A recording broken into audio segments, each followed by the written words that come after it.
വളരെ സന്തോഷം ചർച്ചയ്ക്ക് ഇത്രയധികം ആളുകൾ ഇവിടെയുള്ളത്. ഞങ്ങൾ ഇവിടെ ഇരിക്കുന്നത് കൊണ്ട്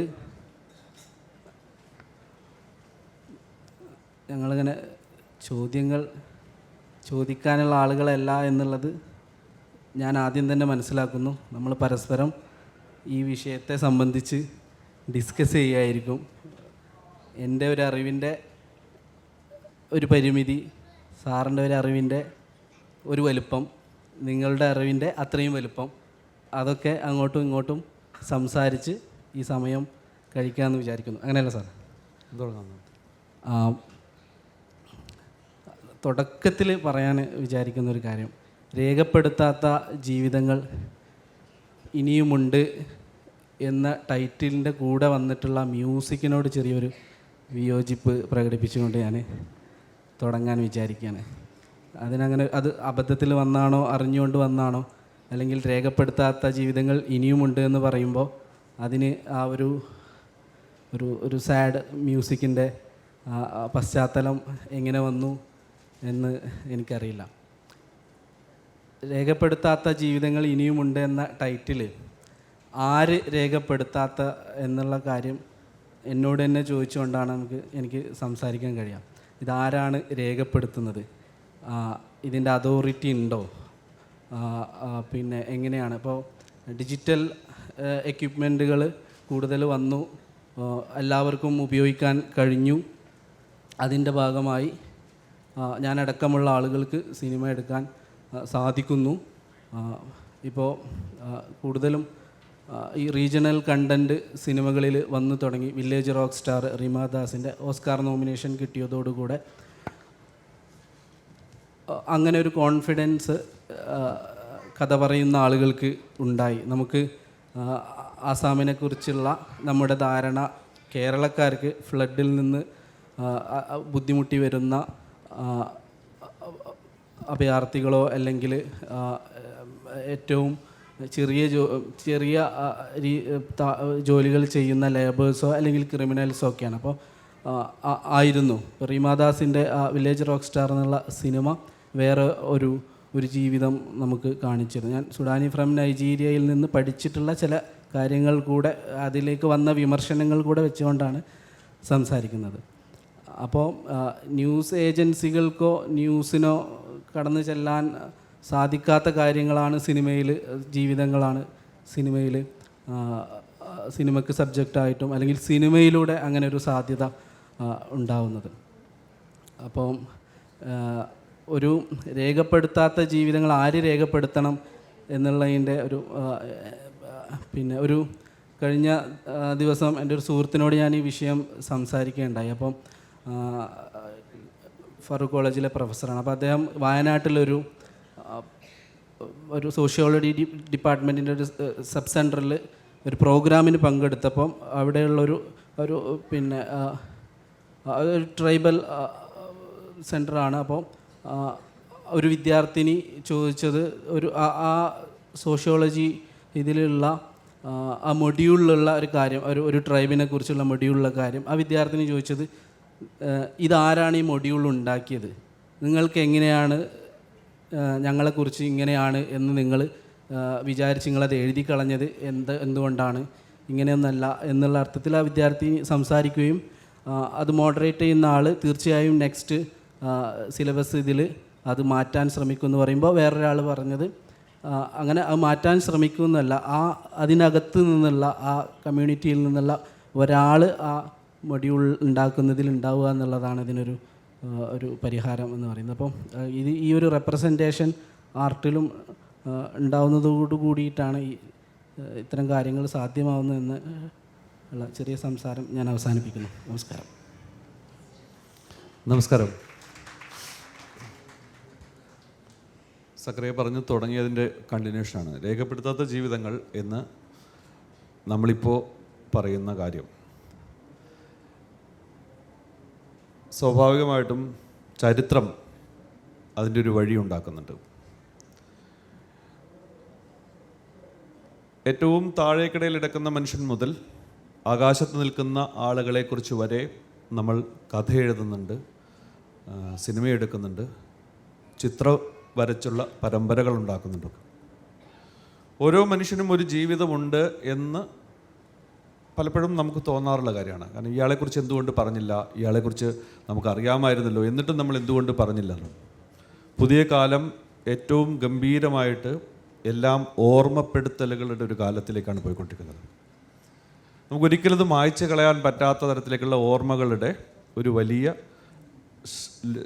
വലിയ ശൃംഖല, വലിയൊരു ലോകം തന്നെ നമ്മൾ ഉണ്ടാക്കുന്നുണ്ടല്ലോ. ഞാൻ ഈ കഴിഞ്ഞ ദിവസം ജയമോഹൻ സാറുമായിട്ട് ഒഴിമുറി കഴിഞ്ഞ ഒരു ലെവലിൽ നിന്ന് കഴിഞ്ഞ് ആ പടം കഴിഞ്ഞതിന് ശേഷം ഞങ്ങളൊരു ചർച്ചയിൽ ഒരു കഥ, അദ്ദേഹത്തിൻ്റെ തന്നെ ഇരുട്ട് എന്ന് പറഞ്ഞൊരു കഥ എടുത്തിട്ട് നമ്മൾ സിനിമയ്ക്ക് വേണ്ടി ആലോചിക്കേണ്ടായിരുന്നു. അതിനകത്തൊരു വലിയ കാര്യം പറയുന്നത്, ഈ ഒരു മനുഷ്യൻ്റെ ജീവിതത്തിൽ അയാളുടെ ഓർമ്മകളെ മായ്ച്ചു കളയാൻ പറ്റുമോ എന്നുള്ള ഒരു തോന്നലുള്ള, മനുഷ്യൻ്റെ ഓർമ്മകളെ മായ്ച്ചു കളയാൻ പറ്റില്ല എന്ന് പറയുന്നൊരു വലിയ അവസ്ഥ നമ്മൾ തിരിച്ചറിയുന്നുണ്ട്. കാരണം ഞാൻ ഇന്നിപ്പോൾ എടുക്കുന്ന ഈ ഡിജിറ്റൽ കാലത്ത് ഞാൻ ഇന്നിപ്പോൾ ഒരു ഫോട്ടോ എടുക്കുന്നു, ഞാനും സക്രയും ചേർന്ന് നിന്നുകൊണ്ടുള്ളൊരു ഫോട്ടോ എടുക്കുന്നു. ആ ഫോട്ടോ എൻ്റെ ഒരു ഫേസ്ബുക്കിലോ അല്ലെങ്കിൽ എൻ്റെ ട്വിറ്ററിലോ എൻ്റെ ഏതെങ്കിലും സോഷ്യൽ മീഡിയകളിലോ ഞാൻ അപ്ലോഡ് ചെയ്യപ്പെടുന്നു.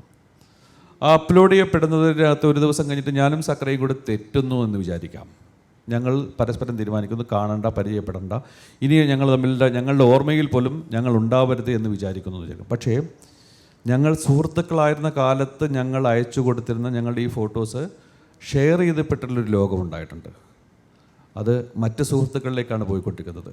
ഓരോ സുഹൃത്തുക്കളും അവരുടെ സുഹൃത്തുക്കൾക്ക് അയച്ചു കൊടുത്തിട്ട് ദൈവം അതുപോലും സക്രിയ നിൽക്കുന്നു എന്ന് പറഞ്ഞുകൊണ്ട് അയച്ചു കൊടുത്ത ഒരു വലിയ പരമ്പര ഉണ്ടാവുന്നുണ്ട്. ഞാൻ എവിടെയാണ്? ഞാനും സക്രിയയും സുഹൃത്തുക്കളല്ല, അല്ലെങ്കിൽ ഞാനും സക്രിയയും കൂടെ പിരിഞ്ഞു പോയവരാണ്, ഞങ്ങളുടെ ഓർമ്മകളിൽ പോലും ഞങ്ങൾ ഉണ്ടാവരുത് എന്ന് പറഞ്ഞുകൊണ്ട് ഞാൻ എവിടെയാണ് ഇത് മായ്ച്ചു കളയുക? മായ്ച്ചു കളയാൻ പറ്റില്ല.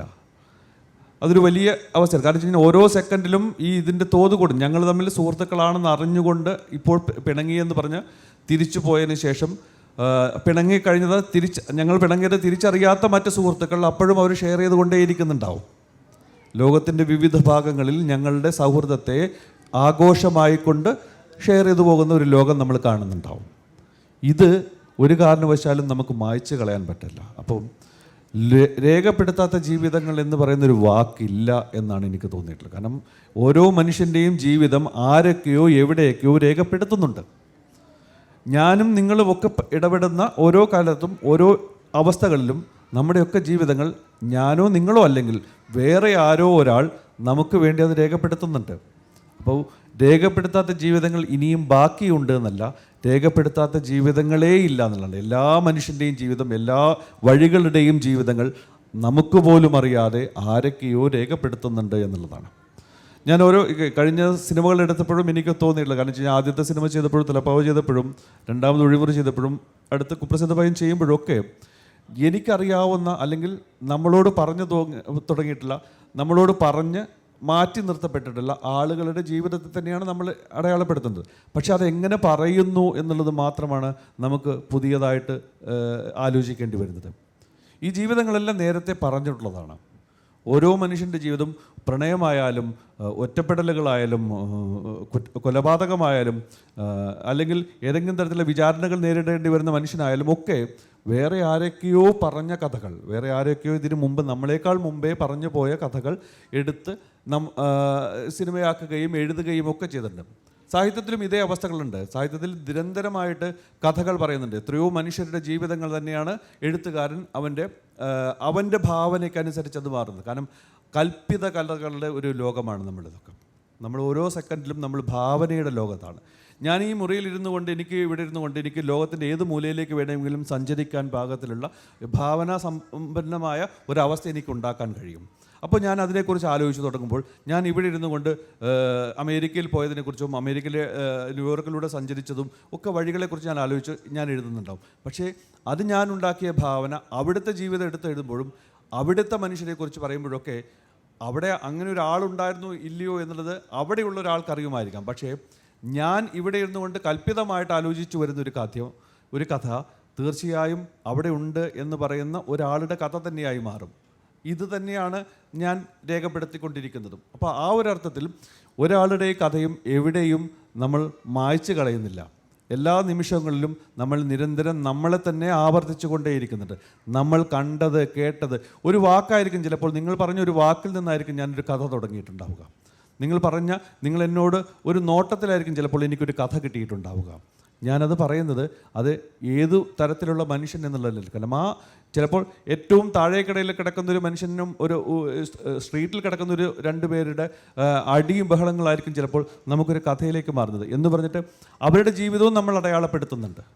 അപ്പോൾ ഓരോ കഥയും നമ്മളെ എത്രമാത്രം സ്വാധീനിക്കുന്നു, നമ്മുടെ ജീവിതത്തിലേക്ക് അതൊരു ചിത്രമായിട്ട് നിൽക്കുന്നു, നമ്മളത് പറയേണ്ടതാണെന്നുള്ള തോന്നലുണ്ടാക്കുന്നു. അതിൻ്റെ ബാക്കി എന്ത് എന്നറിയാനുള്ള നമ്മുടെ ഒരു ഉദ്വേഗമായ നമ്മുടെ ഒരു മനസ്സ് അതിനൊപ്പം സഞ്ചരിക്കാൻ നമുക്ക് കഴിയുന്നുണ്ടോ എന്ന ചിന്തയിൽ നിന്നാണ് നമ്മൾ ഓരോ കഥയും ഓരോ ജീവിതത്തെയും അടയാളപ്പെടുത്താൻ ശ്രമിച്ചുകൊണ്ടിരിക്കുന്നത്. ഓരോ അടയാളങ്ങളും കൃത്യമായിട്ട് ഓരോ വാക്കുകളും അടയാളങ്ങളായി മാറുന്നതിനാണ്. സേസാറിൻ്റെ ഒരു കഥ പോലും ഉണ്ട്. അടയാളങ്ങൾ എന്ന് പറയുന്നത് കൃത്യമായ അടയാളപ്പെടുത്തലുകളാണ്, നമ്മുടെ ജീവിതത്തെ അടയാളപ്പെടുത്തുകയാണ്, നമ്മുടെ നിത്യം നമ്മൾ കണ്ടുപോകുന്ന വഴികളെ നമുക്ക് അടയാളപ്പെടുത്തുകയാണ്. അവിടെ നിൽക്കുന്ന ഒരു കാഴ്ചയായിരിക്കും രേഖപ്പെടുത്തപ്പെടുന്നത്. അല്ലാതെ രേഖപ്പെടുത്താതെ ജീവിതങ്ങൾ അല്ലെങ്കിൽ രേഖപ്പെടുത്തേണ്ട ജീവിതങ്ങൾ ഇനിയും ഈ പട്ടികയിൽ പെടണം എന്ന് ആലോചിച്ചു നമ്മളെല്ലാം കൃത്യമായും ഇപ്പോഴും ആരുടെയൊക്കെയോ കാർഡുകളിൽ, ആരുടെയൊക്കെയോ ലിസ്റ്റുകളിൽ, ആരുടെയൊക്കെയോ പേരേടുകളിൽ നമ്മൾ രേഖപ്പെടുത്തപ്പെട്ട് കഴിഞ്ഞവരാണ്. അപ്പോൾ പുതിയതായിട്ട് നമ്മൾ ആരെയും രേഖപ്പെടുത്തേണ്ടതില്ല. പക്ഷേ ഓരോ മോമെൻറ്റിലും ഒരാളുടെ ജീവിതം എങ്ങനെയാണ് മറ്റൊരാളുടെ മനസ്സിലേക്ക് അത് കൊണ്ടുവരുന്നത്, മറ്റൊരാളുടെ മനസ്സിൽ അയാളുടെ ജീവിതം എത്രമാത്രം സ്വാധീനിക്കപ്പെടുന്നുണ്ട്, മറ്റൊരാളുടെ മനസ്സിൽ അയാൾ എങ്ങനെ ജീവിക്കുന്നു എന്ന് ചോദിക്കാനുള്ള ഒരു അവസ്ഥ ചിലപ്പോൾ എഴുത്തിലൂടെ ഉണ്ടാകാം, സിനിമയിലൂടെ ഉണ്ടാകാം, അതൊരു ചിത്രം വരയ്ക്കുന്ന രീതിയിലാണ്, നാടകങ്ങളിലൂടെ ഉണ്ടാകും. ഓരോ ആർട്ട് ഫോമുകളും ഏതെങ്കിലും ഒരു തരത്തിൽ മനുഷ്യരുമായിട്ട് നിരന്തരം ഇടപഴകിക്കൊണ്ടേയിരിക്കുന്ന, നിരന്തരം അടയാളപ്പെടുത്തിക്കൊണ്ടേയിരിക്കുന്ന ഒരു രീതിയാണെന്ന് എനിക്ക് തോന്നിയിട്ടുണ്ട്. ഞാൻ കഴിഞ്ഞ സിനിമകൾ ചെയ്യുമ്പോഴൊക്കെ, കുപ്രസിദ്ധ പയ്യൻ ചെയ്യുമ്പോഴും അതിൽ ജീവിച്ചിരിക്കുന്നൊരു മനുഷ്യനെക്കുറിച്ച് എൻ്റെ ഒരു കിട്ടിയ അറിവിൽ നിന്നും ഞാൻ കണ്ടെത്തുന്ന ഒരു വഴികളായിരുന്നു. അതിനകത്തുള്ള സത്യത്തിൻ്റെ തോതുകളാണ്, എത്രത്തോളം സത്യത്തിൻ്റെ തോതുകളുണ്ടാവും, എത്രത്തോളം അതിനകത്ത് കൽപ്പിതമുണ്ടാകും, എത്രത്തോളം അത് ഞാൻ കണ്ട ഭാവനയ്ക്ക് അനുസരിച്ചുണ്ടാകും എന്ന് പറയുന്ന ചിന്തകൾ ഉണ്ടാവുന്നുണ്ട്. പക്ഷേ എവിടെയൊക്കെയോ ചിലപ്പോൾ ഞാൻ കണ്ടതിനും അപ്പുറത്തേക്ക് ആളുകൾക്ക്, പ്രേക്ഷകൻ എന്ന് പറയുന്ന വലിയ മനസ്സുള്ള ആളുകൾക്ക് അതിനകത്ത് ഞാൻ കണ്ടതിനപ്പുറത്തേക്കുള്ള കാഴ്ചകൾ കാണാൻ പറ്റുന്നുണ്ട് എന്ന് പലപ്പോഴും എനിക്ക് ബോധ്യപ്പെട്ടിട്ടുണ്ട് എന്നുള്ളതാണ് സത്യം. ഒഴിമുറി ചെയ്തപ്പോഴും എനിക്ക് ഏറ്റവും ഗംഭീരമായിട്ട് എന്നെ ഏറ്റവും കൂടുതൽ സ്വാധീനിച്ചിട്ടുള്ളൊരു കാര്യമാണ്. കാരണം ഒരു സിനിമ ചെയ്യുമ്പോൾ ആ സിനിമ എത്രത്തോളം നമ്മളെ സ്വാധീനിക്കുന്നുണ്ട്, അവരുടെ ജീവിതം എത്രത്തോളം നമ്മൾ അടയാളപ്പെടുത്തുന്നുണ്ട്, ആ ജീവിതം എങ്ങനെയൊക്കെ മറ്റൊരാളുടെ കയ്യിൽ അവർ കണ്ടതുപോലെ ആകുന്നുണ്ട് എന്നുള്ളതാണ്. ഞാൻ പൊതുവെ എപ്പോഴും ഈ സിനിമയുടെ ഒരു രീതിയിൽ പറയാറുള്ളൊരു കാര്യമുണ്ട്, സക്കറിയൊക്കെ തീർത്തും അറിയാവുന്നൊരു കാര്യമാണ്. ഈ ഒരു സിനിമ നമ്മൾ പ്രേക്ഷകൻ്റെ മുമ്പിലേക്ക് എത്തിച്ചു കഴിയുമ്പോൾ ആ പ്രേക്ഷകൻ പറയാറുണ്ട്, ചിലപ്പോൾ ഞാൻ വിചാരിച്ച പോലെ ആയില്ല എന്നുള്ളത്. ഈ ഞാൻ വിചാരിച്ച പോലെ ആയില്ല എന്ന വാക്ക് പല തലത്തിലും പല ആളുകളും പലപ്പോഴായിട്ട് പറഞ്ഞു കേട്ടിട്ടുള്ള ഒരു ചലച്ചിത്ര പ്രവർത്തകനാണ് ഞാൻ വിചാരിച്ച പോലെ ഒരു പ്രേക്ഷകൻ വിചാരിച്ചതുപോലെ സിനിമയാകണമെന്നുണ്ടെങ്കിൽ അത് ആ പ്രേക്ഷകന് മാത്രം കഴിയുന്ന കാര്യമാണ്. അയാൾ വിചാരിച്ചതുപോലെ ഒരു സിനിമ ഉണ്ടാകണമെങ്കിൽ, അയാൾ വിചാരിച്ചതുപോലെ ഒരു സീൻ ഉണ്ടാകണമെങ്കിൽ അത് അയാൾക്ക് മാത്രം കഴിയുന്നതാണ്. അത് ഉണ്ടാക്കാൻ നമുക്ക് കഴിയില്ല. അപ്പം ഞങ്ങൾ, അല്ലെങ്കിൽ ഇപ്പം ഒരു ചലച്ചിത്ര പ്രവർത്തകൻ എന്ന രീതിയിൽ നമ്മൾ എടുക്കുന്ന ഒരു ക്രിയേറ്റിവിറ്റിയെ എത്രത്തോളം ആ പ്രേക്ഷകൻ്റെ മനസ്സിൽ നിലനിൽക്കുന്നു, അയാൾക്കത് നിലനിർത്താൻ പറ്റുന്നുണ്ടോ, അയാളുടെ മനസ്സിൽ അത് അടയാളപ്പെടുത്തുന്നുണ്ടോ എന്നുള്ളതിനെക്കുറിച്ച് മാത്രമാണ് നമ്മൾ ആലോചിക്കാറുള്ളത്. ഇത് അയാൾക്ക് അല്ലെങ്കിൽ വേറൊരാൾക്ക്, ഏതെങ്കിലും തരത്തിലുള്ള ആളുകൾക്ക് ഇത് ചിലപ്പോൾ അയാളുമായിട്ട് സാമ്യപ്പെടുകയോ അല്ലെങ്കിൽ അയാളുമായിട്ടുള്ള ജീവിതവുമായിട്ട് അസോസിയേറ്റ് ചെയ്യപ്പെടുകയോ ചെയ്യുന്നുണ്ടാവും. അപ്പോൾ ഒരു മനുഷ്യൻ്റെ ജീവിതം ഒരു കഥ പറയുമ്പോൾ ആ കഥ എത്രമാത്രം ആളുകളുടെ ഉള്ളിൽ, ഓരോ പ്രേക്ഷകൻ്റെയും ഉള്ളിൽ നിലനിൽക്കുന്നു എന്നുള്ളതിനെ ആലോചിച്ചുകൊണ്ട് മാത്രമാണ് നമ്മൾ ചലച്ചിത്രങ്ങൾ ഉണ്ടാവാറുള്ളത്. അതുകൊണ്ട് തന്നെയാണ് ഞാൻ സിനിമ ചെയ്യുമ്പോൾ എനിക്ക് തോന്നിയിട്ടുള്ളത് അടയാളപ്പെടുത്തേണ്ട ജീവിതങ്ങൾ തന്നെയാണ് ഇനിയുള്ള കാഴ്ചയിലും നമ്മുടെ അനുഭവത്തിലും ഉണ്ടാവുന്നത് എന്ന് ഞാൻ വിശ്വസിക്കുന്നുണ്ട്.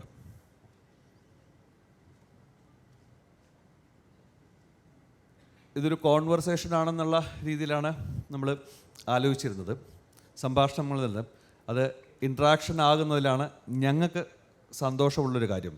സ്വാഭാവികമായിട്ടും അത്രയും ചോദ്യങ്ങൾക്ക് ഉണ്ടാവുന്നതുകൊണ്ടും അത്രയും ചോദ്യങ്ങൾ കേൾക്കുമെങ്കിൽ ഞങ്ങളെ തന്നെ ഏതെങ്കിലും തരത്തിലൊക്കെ ഒരു മാറ്റങ്ങൾക്ക് വിധേയമാക്കാൻ പറ്റുന്ന അവസ്ഥകൾ ഉണ്ടാക്കാൻ കഴിയുമെങ്കിൽ ഇത്രയും വലിയ ഒരു സദസ്സ്, ഇത്രയും വിപുലമായ ഒരു മനസ്സുള്ളവർ, അവരിൽ നിന്നും നമുക്ക് ചിലപ്പോൾ ചോദ്യങ്ങളുണ്ടാകാം.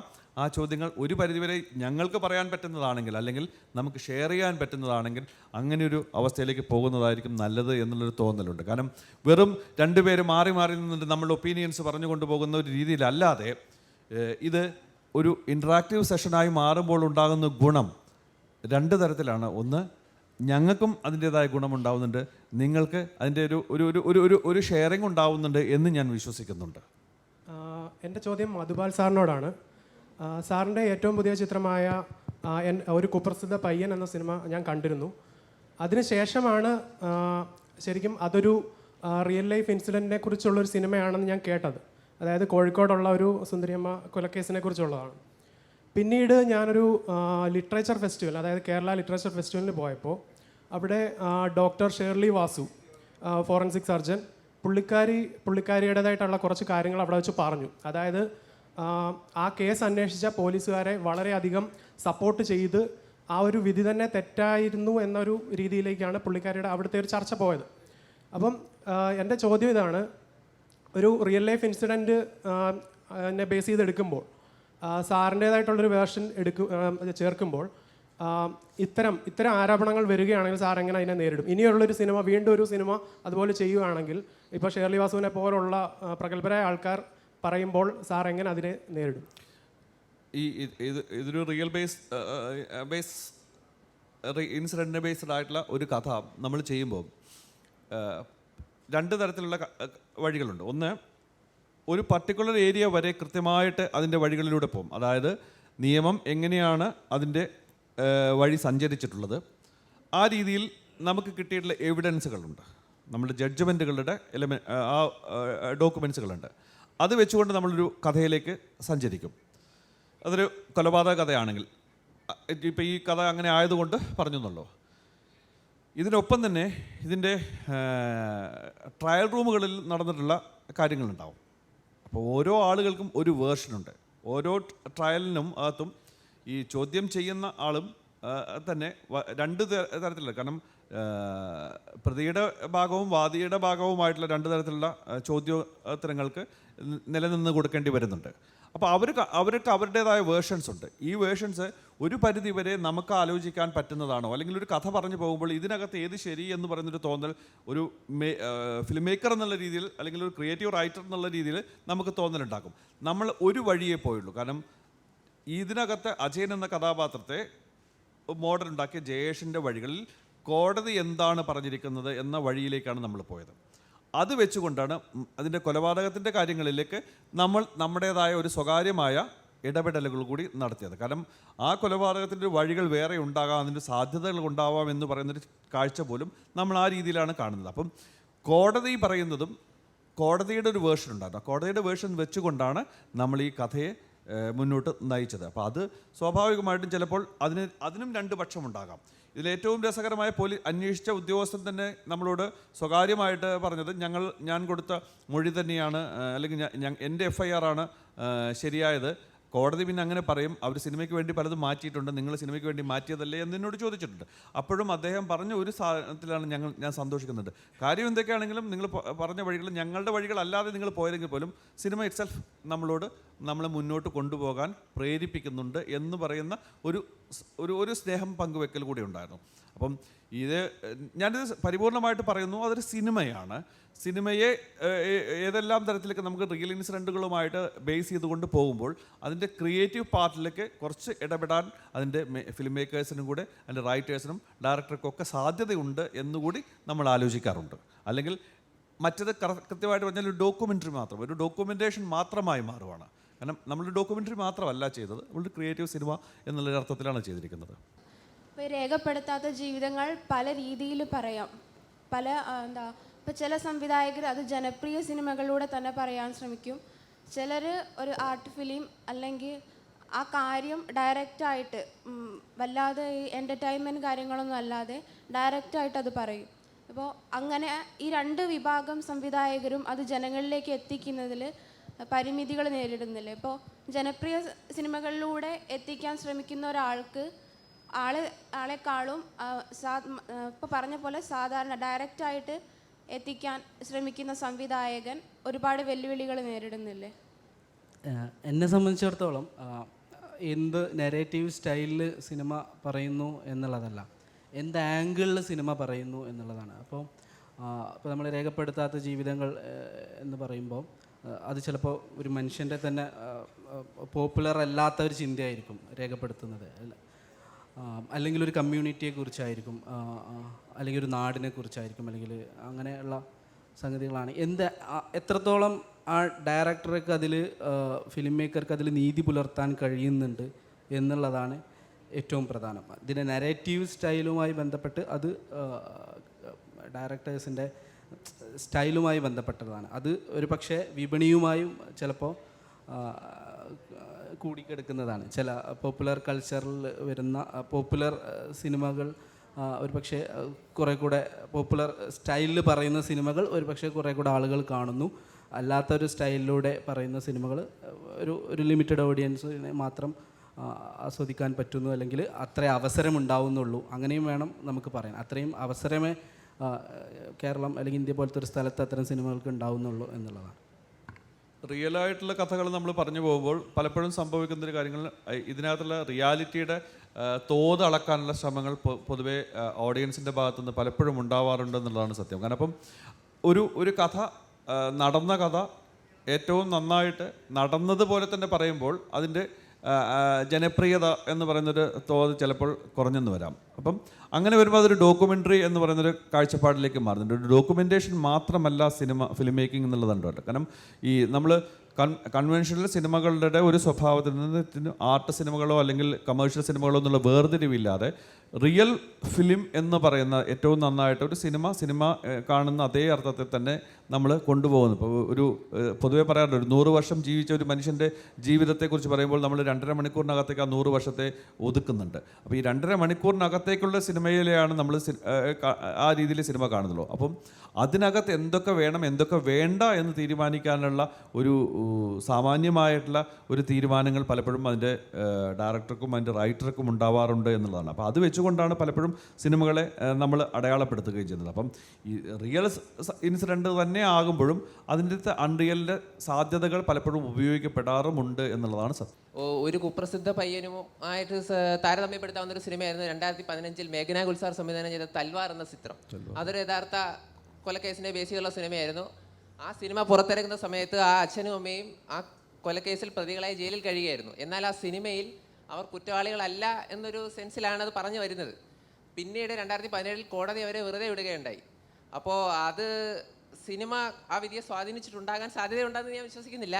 എന്നാലും സാറിന് അതിനെപ്പറ്റി എന്താണ് പറയാനുള്ളത്? കാരണം അവരെ ആ അച്ഛനും അമ്മയും പറ്റി പൊതുജനങ്ങൾക്കിടയിലുള്ള ഒരു അഭിപ്രായം മാറാൻ ആ സിനിമ ഒരു കാരണമായിട്ടുണ്ടാകാമല്ലോ.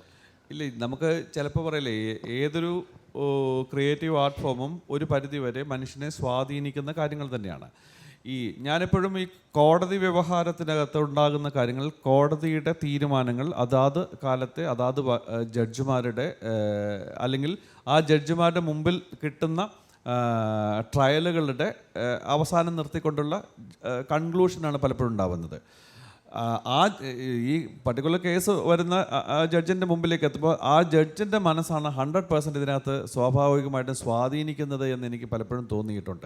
ഞാൻ ഈ പ്രസിദ്ധ പയ്യൻ എന്ന സിനിമ ചെയ്യുന്ന സമയത്തും ചെയ്യുന്നതിന് മുമ്പ് ഞാൻ ഒരുപാട് കോടതികളിൽ പോയിരിക്കുകയും ഒരുപാട് ജഡ്ജസുമായിട്ട് ഡിസ്കസ് ചെയ്യുകയും ജഡ്ജസുമായിട്ട് അവരെ കോടതി ഭാഷ എന്നെ കാണാൻ പ്രേരിപ്പിക്കുകയും ഒപ്പം നിർത്തുകയൊക്കെ ചെയ്തിട്ടുണ്ട്.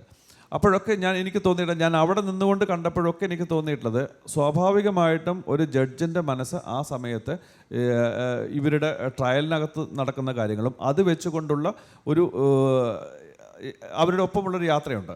അതും അപ്പോൾ അവിടെ നിന്ന് കിട്ടുന്ന അറിവുകൾ വെച്ചുകൊണ്ട് ഇദ്ദേഹത്തിൻ്റെ ഒരു കൺക്ലൂഷനിലേക്ക് പോകുമ്പോൾ അവിടെയാണ് ജഡ്ജ് തീരുമാനങ്ങൾ എടുക്കുന്നത് എന്നുള്ളതാണ്. അപ്പോൾ ആ ജഡ്ജിൻ്റെ ഒരു തീരുമാനങ്ങൾ സ്വാഭാവികമായിട്ടും മറ്റേതെങ്കിലും മുമ്പുണ്ടായ സമാനമായ കേസുകളെയോ അല്ലെങ്കിൽ സമാനമായ ഇൻസിഡൻറ്റുകളെയോ ഒക്കെ സ്വാധീനിച്ചിട്ടുണ്ടാവാം. അതിൽ നിന്നുകൊണ്ട് തന്നെയാണ് അദ്ദേഹത്തിന് അത് തീരുമാനമെടുക്കാൻ പറ്റുള്ളൂ. അപ്പം നമ്മുടെ ജീവിതത്തിലൊക്കെ ആരെങ്കിലുമൊക്കെ എവിടെയെങ്കിലുമൊക്കെ പലപ്പോഴായിട്ട് സ്വാധീനിക്കപ്പെടും എന്നുള്ളത് സത്യസന്ധമായ ഒരു കാര്യമാണ്. ആ സ്വാധീനങ്ങൾ ഇല്ലെങ്കിൽ ഒന്നുമല്ല. നമ്മളൊക്കെ വളർന്ന് വലുതാകുന്നതും ആരുടെയൊക്കെയോ വിരലിൽ പിടിച്ചുകൊണ്ട് തന്നെയാണ്. അപ്പോൾ ആ വിരൽ നമ്മൾ അറിയുന്ന വിരലുകളാകുമ്പോൾ കുറച്ചുകൂടെ നമ്മളെ കൂടുതൽ അറിയും. ഈ കേസിൻ്റെ അകത്തും ഇതൊക്കെ പോലെയുള്ള സംഭവങ്ങൾ സംഭവിച്ചിട്ടുണ്ടാകാം എന്ന് ഞാൻ വിചാരിക്കുന്നുണ്ട്. രേഖപ്പെടുത്തിയ ചില ജീവിതങ്ങളെക്കുറിച്ചാണ്, രേഖപ്പെടുത്തപ്പെട്ടിട്ടുള്ള. അതായത് നമ്മളൊരു ജീവിതങ്ങളെ രേഖപ്പെടുത്തുമ്പോൾ ആ രേഖപ്പെടുത്തുന്ന ആളുകൾ ആ ജീവിതങ്ങളോട് കാണിക്കുന്ന ചില നീതിയുണ്ടല്ലോ. അതായത് അവർ രേഖപ്പെടുത്തുമ്പോൾ അവരുടെ ആധികാരികത, ആ ഒരു ജീവിതങ്ങളെക്കുറിച്ച് കൂടുതൽ അറിയുന്ന അല്ലെങ്കിൽ അതിനെക്കുറിച്ച് കൂടുതൽ പഠിച്ച് രേഖപ്പെടുത്തലാണ് അതിൻ്റെ നീതി എന്ന് പറയുന്നത്. എന്നാൽ കേട്ടറിവിൻ്റെയും വായിച്ചതിൻ്റെയൊക്കെ അടിസ്ഥാനത്തിൽ ഒരു സമൂഹത്തെ അല്ലെങ്കിൽ ഒരു ജീവിതത്തെ രേഖപ്പെടുത്തുമ്പോൾ അതിലുണ്ടാവുന്ന വൈരുദ്ധ്യങ്ങളുണ്ട്. അതായത് നമ്മൾ ഈ സിനിമകളിൽ കൂടുതലും ഈ മട്ടാഞ്ചേരി എന്ന് പറയുന്ന ഒരു സമൂഹത്തെ രേഖപ്പെടുത്തുന്നതായിട്ട് കണ്ടിട്ടുള്ളത് ഒരു വയലൻസിൻ്റെയും അല്ലെങ്കിൽ ഒരു ഗുണ്ടാ ബാക്ക്ഗ്രൗണ്ടിൽ നിന്നുകൊണ്ടുള്ള ഒരു രേഖപ്പെടുത്തലുകളാണ് കൂടുതലും കണ്ടുകൊണ്ടിരിക്കുന്നത്. എന്നാൽ ഈ അടുത്ത് നമ്മളിപ്പോൾ പറവ എന്ന് പറയുന്ന ഒരു സിനിമ ചർച്ച ചെയ്യുമ്പോൾ സൗബിൻ ഷാഹിർ എന്ന് പറയുന്ന സംവിധായകൻ പറവ എന്ന് പറയുന്ന സിനിമയിലൂടെ മട്ടാഞ്ചേരിയുടെ യഥാർത്ഥ രൂപത്തെ അല്ലെങ്കിൽ അവിടുത്തെ ജീവിതങ്ങളെ അപ്പോൾ ഇങ്ങനെ ഒരു വൈരുദ്ധ്യാത്മകത ജനമനസ്സുകളിൽ ഉണ്ടാക്കുന്ന ഒരു ആശയക്കുഴപ്പത്തെ കുറിച്ച് അല്ല, ഇത് ഇപ്പോൾ നമുക്ക് ഒരു പ്രദേശത്തിൻ്റെ ജീവിതം കാണുന്ന കാഴ്ചപ്പാടുകൾ അവിടെയുള്ള അല്ലെങ്കിൽ ആ പ്രദേശത്തുള്ള ഫിലിം മേക്കേഴ്സിനെ സ്വാധീനിക്കാറുണ്ട്. ഇപ്പോൾ മട്ടാഞ്ചേരി എന്ന് ഇപ്പോൾ പേരെടുത്ത് പറഞ്ഞതുകൊണ്ട് ഞാൻ പറയുന്നു, മട്ടാഞ്ചേരി എന്ന് പറയുന്ന പ്രദേശം പരിപൂർണമായിട്ടും ഗുണ്ടകളുടെ ഒരു സ്ഥലമായിട്ടൊന്നും എനിക്ക് തോന്നിയിട്ടില്ല. ഏറ്റവും സോഫിസ്റ്റിക്കേറ്റഡ് ആയിട്ടുള്ള ഏറ്റവും ഗംഭീരമായിട്ടുള്ള ഒരുപാട് മതങ്ങളുടെ ജൈനരുടെയും ബുദ്ധ ജൈന തുടങ്ങിയിട്ടുള്ള ഒരുപാട് മതങ്ങളുടെയൊക്കെ ഏറ്റവും അടുത്ത് നിന്നുകൊണ്ട് ഇടപഴകിയിട്ടുള്ള സംഗീതവും സാഹിത്യവും ഒക്കെ ഒരുമിച്ച് നിന്നുകൊണ്ട് ഇടപഴകിയിട്ടുള്ള ഒരു സ്ഥലമായിട്ട് എനിക്ക് മട്ടാഞ്ചേരിയെ തോന്നിയിട്ടുള്ളൂ. കാരണം ഞാൻ കാണുന്ന മട്ടാഞ്ചേരി അങ്ങനെയാണ്. കൊങ്ങിണി ഭാഷ സംസാരിക്കുന്നവരും പല ഭാഷകൾ സംസാരിക്കുന്ന ആളുകൾ, പല തരത്തിലുള്ള ജീവിതങ്ങൾ കാണുന്നത്, വളരെ ക്രിയേറ്റീവായ ആർട്ടിസ്റ്റിക് മൈൻഡോടുകൂടി പെരുമാറുന്ന ആളുകൾ, ഭക്ഷണത്തിൻ്റെ കാര്യത്തിൽ ഏറ്റവും ഗംഭീരമായ ഭക്ഷണം ഉണ്ടാക്കുന്ന ആളുകൾ, അങ്ങനെ പല തരത്തിലുള്ള രീതികളുള്ള ജനതയെ ഞാൻ അവിടെ കണ്ടിട്ടുണ്ട്. നിങ്ങൾക്ക് ഇപ്പം നമ്മൾ പറയില്ലേ, ഒരു ഫിലിം മേക്കർക്ക് അയാൾ കാണുന്ന വിഷ്വലുകൾ ഉണ്ടാവും. ചിലപ്പോൾ അവിടുത്തെ ഇടുങ്ങിയ വഴികളുണ്ടാകാം, ഏറ്റവും പൊക്കം കൂടിയ ആകാശത്തു നിന്ന് കാണുന്നത് പോലെയുള്ള കാഴ്ചകളുണ്ടാവാം. ഇതൊക്കെ ചിലപ്പോൾ വേണമെങ്കിൽ ഒരു ക്രൈം മൈൻഡോടുകൂടി കാണാൻ പറ്റുന്ന ഒരു ഇടമായിട്ട് സൂക്ഷിക്കപ്പെട്ടാൽ ആ ഇടത്തിലൂടെ അങ്ങനെയും സഞ്ചരിച്ചു പോകാം. പക്ഷേ നമുക്ക് ഒരു പ്രദേശത്തിൻ്റെ ജീവിതം എന്ന് പറയുന്നത് അതിൻ്റെ സ്ട്രക്ചറൽ കൺസ്ട്രക്ഷൻസ്, ബിൽഡിംഗ് കൺസ്ട്രക്ഷൻസ് മാത്രമല്ല, അവിടുത്തെ മനുഷ്യരുടെ മനസ്സാണെന്ന് വിശ്വസിക്കുന്ന ഒരാളാണ് ഞാൻ.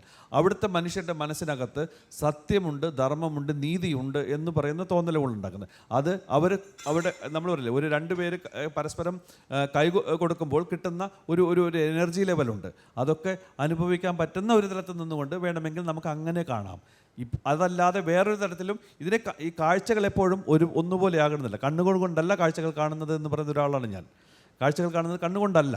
അപ്പം ഈ കണ്ണുകൊണ്ടല്ലാത്ത കാഴ്ചകൾ കാണുമ്പോഴാണ് നമുക്കിതിനെ ഏറ്റവും കൂടുതൽ അടുത്ത് ഇടപഴകാനും അടുത്ത് ചേർത്ത് നിർത്താനും പറ്റുന്നത്. അപ്പം ഈ പറയുന്ന കാഴ്ചകൾ ഇപ്പോൾ മട്ടാഞ്ചേരിയെ അങ്ങനെ കാണുന്ന ആൾക്കാർക്ക് അങ്ങനെയും കാണാം, മട്ടാഞ്ചേരി ഇങ്ങനെ കാണുന്ന ആൾക്കാർക്ക് അത് ലോകത്തിൻ്റെ എല്ലാ മൂലകളിലേക്കും എല്ലാ പ്രദേശങ്ങളിലേക്കും അങ്ങനെ കാണാവുന്നതാണ്. രാത്രിയിലെ മട്ടാഞ്ചേരി ഞാൻ കണ്ടിട്ടുള്ളതാണ്. ഞാൻ നേരത്തെ ജയമോൻ്റെ ഒരു കഥ പറഞ്ഞു പോയതുപോലെ ഞങ്ങൾ രാത്രിയിൽ മട്ടാഞ്ചേരി ഫോർട്ട് കൊച്ചി ഭാഗങ്ങൾ നിരന്തരമായിട്ട് രാത്രിയുടെ കാരണം ഞങ്ങളുടെ ആ സബ്ജക്റ്റ് രാത്രി ബേസ്ഡ് ആയിരുന്നു. ആ രാത്രിയിലെ മട്ടാഞ്ചേരി എന്ന് പറഞ്ഞാൽ ഇത്രമാത്രം സംഗീതം കലർന്ന ഏറ്റവും സൗന്ദര്യമുള്ളൊരു സ്ഥലമാണത്. ആ രാത്രിയെ നമുക്കറിയാം. അപ്പോൾ അവിടെ കണ്ട ആ പ്രദേശത്തിന് ഒരു കാരണവശാലും എനിക്കൊരിക്കലും അതിനകത്തൊരു ക്രൈം തോന്നിയിരുന്നില്ല. എനിക്കതിനകത്തൊരിക്കലും ചോരയുടെ നിറമുണ്ട്. ഞാൻ അവിടെ കണ്ടിട്ടുള്ള നിലാവിൻ്റെ വെളിച്ചത്തിൽ കണ്ടിട്ടുള്ള ആ ഒരു സ്നേഹമുണ്ടായിരുന്നു. കാരണം അതൊരു വല്ലാത്ത അനുഭൂതി ഉണ്ടാക്കുന്ന ഒരു ഇടമായിട്ടാണ് എനിക്ക് തോന്നിയിട്ടുള്ളത്. അപ്പം ഞാൻ കാണുന്ന കാഴ്ചകളും നിങ്ങൾ കാണുന്ന കാഴ്ചകളും നമ്മൾ ഒന്നിച്ചിരുന്ന് കാണുന്ന കാഴ്ചകളുമൊക്കെ വ്യത്യസ്തവും വളരെ വിശാലവുമായി മാറുന്നത് നമ്മൾ അവിടെ ചെന്ന് പെടുമ്പോൾ മാത്രമാണ്. അപ്പോൾ എന്നെ സംബന്ധിച്ചോളം മട്ടാഞ്ചേരി ഒരിക്കലും ഈ ഒരു ഭയങ്കര ഡോൺ ഓറിയൻറ്റഡ് ആയിട്ടുള്ളൊരു ബ്ലാക്ക് സ്ഥലമല്ല. സിനിമയിലെ ഈ കണ്ടൻറ്റിനെ ജനറലൈസ് ചെയ്യുന്ന സിനിമക്ക് അങ്ങനെ ഒരു പിന്നെ ഒരു സ്വഭാവം, ഒരു ദൗത്യമുണ്ട്.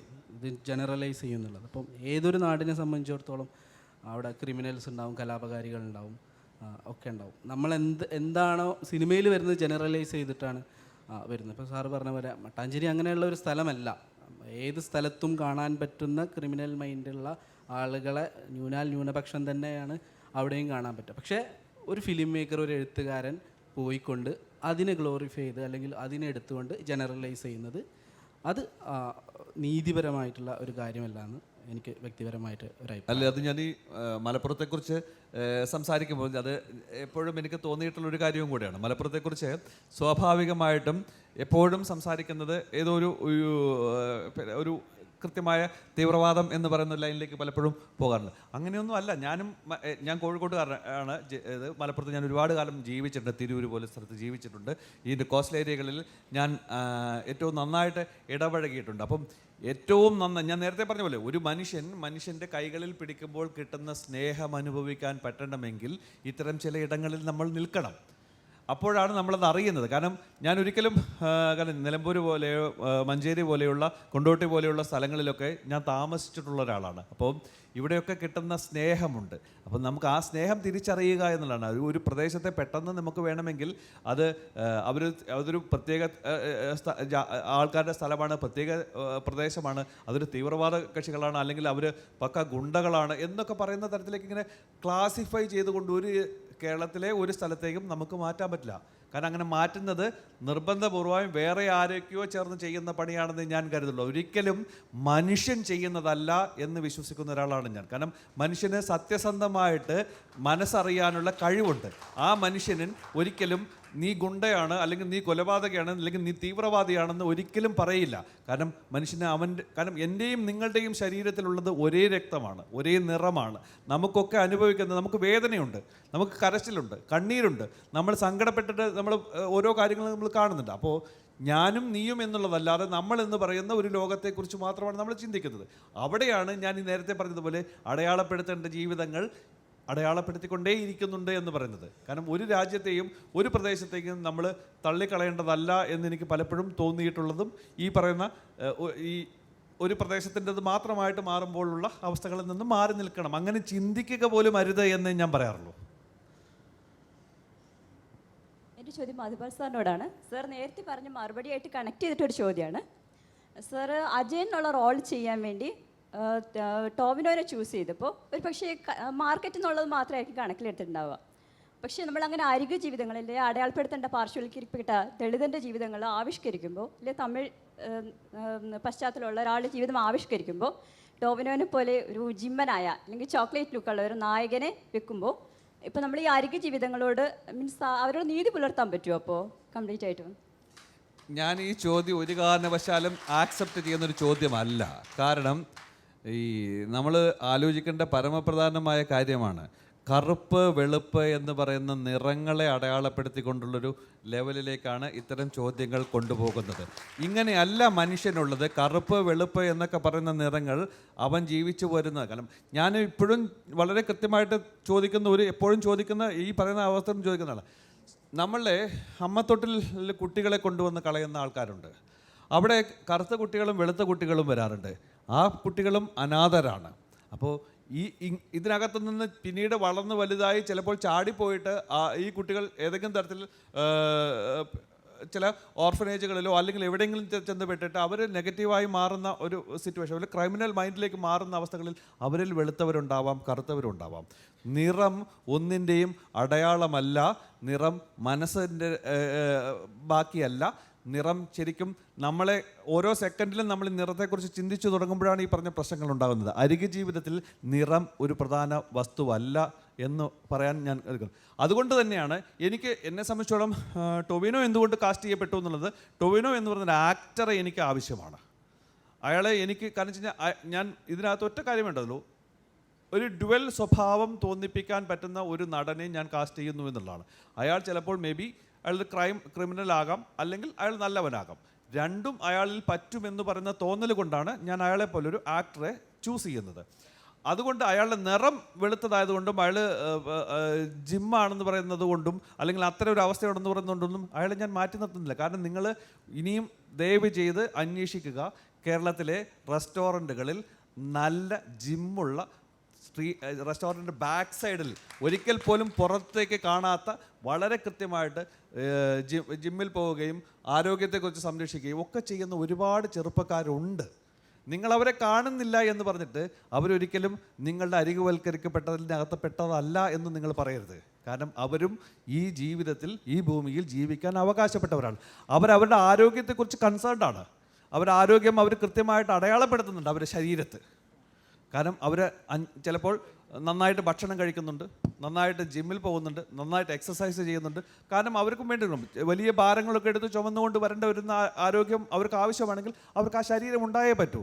അതുകൊണ്ട് അവരെ ഒരിക്കലും എന്ന് പറഞ്ഞിട്ട് അവർക്ക് ചോദിക്കാനും പറയാനും ആരുമില്ലാത്ത ആളുകളും അവരായി മാറുന്നുണ്ട്.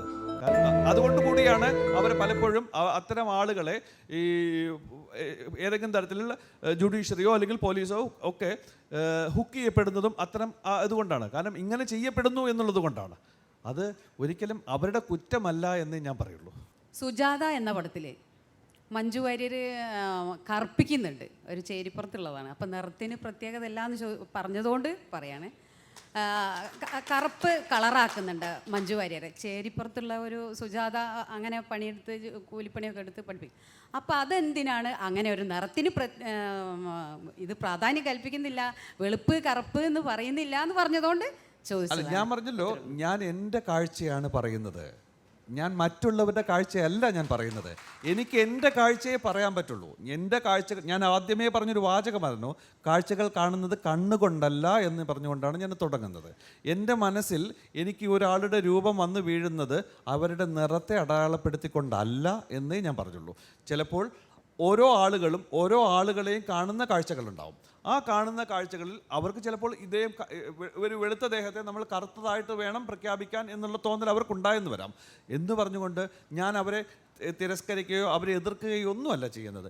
എനിക്ക് ചേരിയിലുള്ളവർ മുഴുവൻ കറുപ്പാണെന്ന് പറയുന്നതിനകത്ത് ഞാൻ കണ്ടിട്ടില്ലാത്ത ഒരു കാര്യമുണ്ട്. എൻ്റെ വീട്ടിൽ ഞാനിത് പറയുന്നുണ്ടെന്നല്ല, ഈ ഇവിടെയുള്ള തിരുവനന്തപുരത്തുള്ള ഒരു പ്രദേശത്ത് നിന്ന് ജോലിക്ക് വരുന്നൊരു സ്ത്രീയുണ്ട്. അവർ വെളുത്തൊരു സ്ത്രീയാണ്.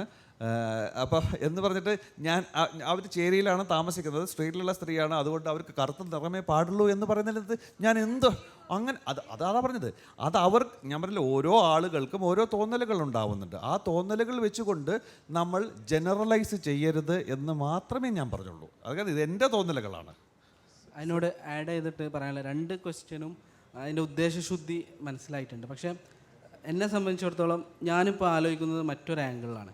ഞാനിപ്പോൾ ആ മ്യൂസിക്കിനെ കുറിച്ച് പറഞ്ഞ പോലെ അങ്ങനെ ഒരു പിന്നെ ഒരു അയ്യോ പാവമായിട്ട് മാത്രം ഒരു ഇതിനെ അവതരിപ്പിക്കുന്നതിനോട് എനിക്ക് വ്യക്തിപരമായി യോജിപ്പില്ല. നല്ല ആത്മാഭിമാനമുള്ള, നല്ല ശരീരമുള്ള, നല്ല ശരീരം എന്ന് പറഞ്ഞാൽ അതിന് പല അർത്ഥങ്ങളുണ്ട്, ഒക്കെയുള്ള ആളുകളായിട്ട് മനുഷ്യന്മാരെ അവതരിപ്പിക്കാൻ, കാസ്റ്റ് പറയുമെങ്കിൽ പോലും അവതരിപ്പിക്കാനുള്ള ഒരു ആത്മാഭിമാനത്തിലേക്ക് ഫിലിം മേക്കേഴ്സ് അല്ലെങ്കിൽ പിന്നെ പ്രേക്ഷകരും അതിലേക്ക് തന്നെ തീർച്ചയായും വരണം എന്നുള്ളതാണ്. ഇത്തരത്തിലുള്ള വ്യത്യസ്തമായ കാഴ്ചപ്പാടിൽ സിനിമ എടുക്കുന്നവർ മലയാളത്തിൽ മുമ്പേ ഉണ്ട്. കാക്കോത്തിക്കാവിലെ അപ്പൂപ്പന്താടി മുതലേ ഉണ്ട്.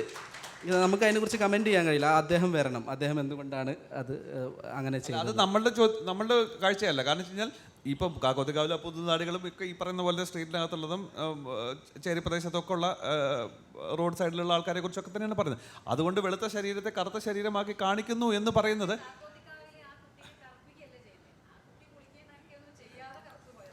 ആയിരിക്കാം.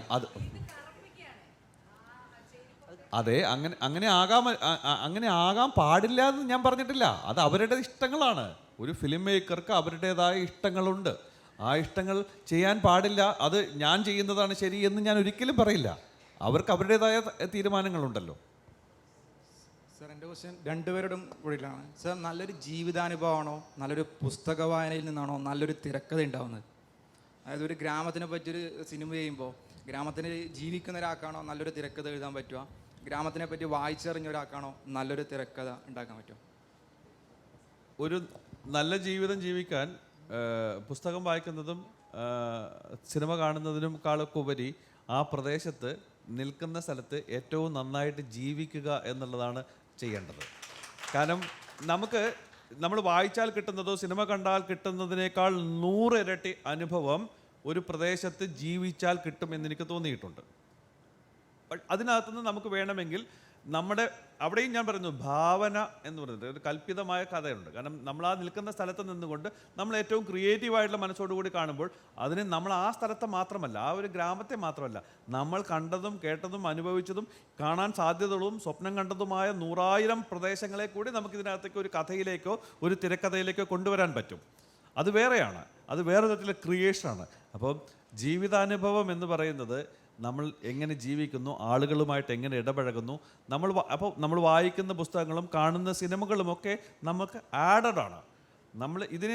നമ്മൾ മുന്നോട്ട് പോകുന്ന നമ്മുടെ ജീവിതത്തിന് ആഡഡായിട്ട് കിട്ടുന്ന കാര്യങ്ങളാണ്. ഒപ്പം ഈ പറയുന്ന സിനിമയിൽ നിന്നും സാഹിത്യത്തിൽ നിന്നുമൊക്കെ നമ്മളെ മുന്നോട്ട് കൊണ്ടുപോകുന്ന ചില കാഴ്ചകളുണ്ടാവും. ആ കാഴ്ചകൾ ചേർത്ത് നമ്മൾ അടുത്ത സ്റ്റെപ്പിലേക്ക് കയറുമ്പോൾ നമ്മൾ കുറച്ചുകൂടെ കൺസേൺഡ് ആയിട്ട് മനുഷ്യരെ കാണാൻ തുടങ്ങും എന്നാണ് ഞാൻ വിശ്വസിക്കുന്നത്. സാറ്, ഞാൻ മധുപാൽ സാറിനോടാണ് ചോദ്യം. ഒരു ക്രൈം സ്റ്റോറി എടുക്കുമ്പോൾ പലപ്പോഴും ഒരു ജഡ്ജിൻ്റെ വ്യൂ ആണ് സാറ് എടുക്കുന്നതെന്നാണ് പറഞ്ഞത്. ഒരു ജഡ്ജിൻ്റെ മനസ്സാണ് കൂടുതലായിട്ട് ഉൾക്കൊള്ളുക. അപ്പം ഇപ്പോഴത്തെ അന്തരീക്ഷത്തിൽ കൂടുതലും ഒരു ജഡ്ജിമാർ പല ഘടകങ്ങൾക്കും സ്വാധീനപ്പെടാറുണ്ട്. എല്ലാവരും കമാൽ പാഷമാരല്ല. അക്കാരണം കൊണ്ട് തന്നെ പല നിരപരാധികളും ജയിൽ ശിക്ഷ അനുഭവപ്പെടുന്നുണ്ട്. അപ്പം അങ്ങനെയാണെങ്കിൽ ആ ഒരു വേർതിരിവ് അപ്പം എങ്ങനെ മനസ്സിലാക്കിയെടുക്കും? ഇപ്പം പേഴ്സണലായിട്ട് പറയുകയാണെങ്കിൽ എനിക്ക് തന്നെ ഒരുപാട് അനുഭവങ്ങൾ ഉണ്ടായിട്ടുണ്ട്. ഞാനൊരു പോലീസ് ഉദ്യോഗസ്ഥനായിരുന്ന ആളാണ്. അപ്പം ഒരുപാട് ഘടകങ്ങൾ അതിന് നീതിയിൽ നിന്നും നീതി നിഷേധം ഉണ്ടാകുന്നുണ്ട്. എനിക്ക് എത്ര കഥകൾ വേണമെങ്കിലും എനിക്ക് സാറിനോട് പറയാൻ കഴിയും. അപ്പോൾ അങ്ങനെ ആ ഒരു മനസ്സ് സ്വീകരിക്കുന്നതോട് എത്രത്തോളം ഒരു റിയലിസ്റ്റിക് സ്റ്റേജിൽ എത്താൻ കഴിയുന്നു എന്നുള്ളതാണ് എൻ്റെ ചോദ്യം. എല്ലാ കേസുകളിലും ഈ പറയുന്ന പോലെയുള്ള സാധ്യതകൾ ഉണ്ടെന്ന് ഞാൻ പറയുന്നില്ല. അത് വ്യത്യസ്തമായിരിക്കും. കാരണം ഞാൻ ഈ പർട്ടിക്കുലർ കേസിൻ്റെ അകത്ത് നിർത്തിക്കൊണ്ടാണ് ഞാനത് ഇതിനെ സമീപിച്ചിട്ടുള്ളത്. എല്ലാ ക്രൈമുകളും ഒരേ സ്വഭാവത്തിലുള്ളതുമല്ല, എല്ലാ ക്രൈമുകൾക്കും ഒരേ മോട്ടീവും അല്ല. അപ്പോൾ ഓരോന്നിൻ്റെതായ വഴികളുണ്ട്. ഞാൻ ഇപ്പോൾ ഈ കഥ ഇപ്പം നമ്മൾ പറയുന്നത് ജഡ്ജ്മെൻ്റാണ് ഒരു ഫൈനൽ അതോറിറ്റി എന്ന് ഞാൻ പറയുന്നത് ഈ പർട്ടിക്കുലർ കേസിനകത്ത് നിർത്തിക്കൊണ്ട് മാത്രമാണ് എനിക്ക് സംസാരിക്കാൻ പറ്റുള്ളൂ. കാരണം അതല്ലാതെ മറ്റ് കേസുകളുടെ സാധ്യതകളൊന്നും പറയില്ല. ഞാൻ കണ്ടതും കേട്ടതും എനിക്കറിയാവുന്നതുമായ ആളുകൾ ഒരുപാട് ജഡ്ജസിനെ ഞാൻ കാണുകയുണ്ടായിട്ടുണ്ട്. അപ്പോൾ അവരിൽ നിന്നൊക്കെ കിട്ടിയുള്ളൊരു ഫീഡ്ബാക്ക് ഉണ്ട്. കാരണം എങ്ങനെയാണ് ഒരു വിഷയത്തെ ഇവരെല്ലാം സമീപിക്കുന്നത്, എങ്ങനെയാണ് ഈ വിഷയത്തിനകത്തൂടെ അവർ സഞ്ചരിക്കുന്നത് എന്നുള്ളത് എനിക്കറിയാൻ പറ്റിയിട്ടുണ്ട്. അത് അവർ പറഞ്ഞു തന്നത് വെച്ചുകൊണ്ടാണെന്ന് പറയുന്നത്. ഞാനൊരു ജഡ്ജല്ല, പക്ഷേ എനിക്ക് ഇവരിൽ നിന്ന് കിട്ടുന്ന അപ്പോൾ ഞാനൊരു നല്ല അച്ഛനാണ് അല്ലെങ്കിൽ നിങ്ങളൊരു നല്ല ഉദ്യോഗസ്ഥരാണ് എന്നൊക്കെ പറയുന്നത് നമ്മുടെ ഒരു വിശ്വാസമാണ്. നമുക്ക് അങ്ങനെ അറിയാൻ പറ്റില്ല. കാരണം നിങ്ങൾ അന്വേഷിച്ച കേസുകളിലും താങ്കൾ പോയിട്ടുള്ള വഴികളിലും ഏറ്റവും നന്മയും തിന്മയും ഉണ്ടായിട്ടുണ്ടാവും. അപ്പോൾ ഈ നന്മ എന്താണ്, തിന്മ എങ്ങനെയാണ് നന്മയിലേക്ക് കൊണ്ടുവന്നത് എന്ന് പറയുന്ന കാഴ്ചകളൊക്കെ താങ്കളുടെ രീതിയും അത് താങ്കൾ എടുത്തിട്ടുള്ള അന്വേഷണത്തിൻ്റെ ഒരു വഴികളും ഉണ്ടാവും. അതിനകത്ത് എത്ര സത്യമുണ്ട് എന്നുള്ളത് താങ്കൾക്ക് മാത്രം അറിയുന്ന കാര്യമാണ്. അതുപോലെ തന്നെയാണ് നമ്മൾ ഓരോ വിഷയത്തെ നമ്മൾ സമീപിക്കുമ്പോഴും ഉണ്ടാകുന്നത്. നമുക്ക് പറഞ്ഞറിവുകളാണ് പലതും ഉള്ളത്, കേട്ടറിവുകളാണ് നമ്മുടെ കയ്യിലുള്ളത്. ആ കേട്ടറിവിൽ നിന്നും ഇത് ശരി എന്ന് പറയുന്ന നമ്മുടെ ആത്മബോധമുണ്ട്. നമുക്ക് കിട്ടുന്ന ഇത് ശരിയായിരിക്കും എന്ന് പറയുന്ന നമ്മുടെ ഒരു വിശ്വാസമുണ്ട്. ആ വിശ്വാസത്തിൽ നിന്നുകൊണ്ടാണ് ഞാനിതൊക്കെ നമ്മളിതെല്ലാം ചെയ്യുന്നത്. ആ ബേസിക് സാധനം തന്നെ ഒരു അൾട്ടിമേറ്റായിട്ട് നമ്മൾ നിൽക്കുന്നൊരു വിശ്വാസത്തിൻ്റെ പുറത്തുനിന്നുകൊണ്ടാണ് ഈ അണ്ടകടാഹം മുഴുവനായിട്ട് നമ്മൾ വർത്തിക്കൊണ്ടിരുന്നതാണ്.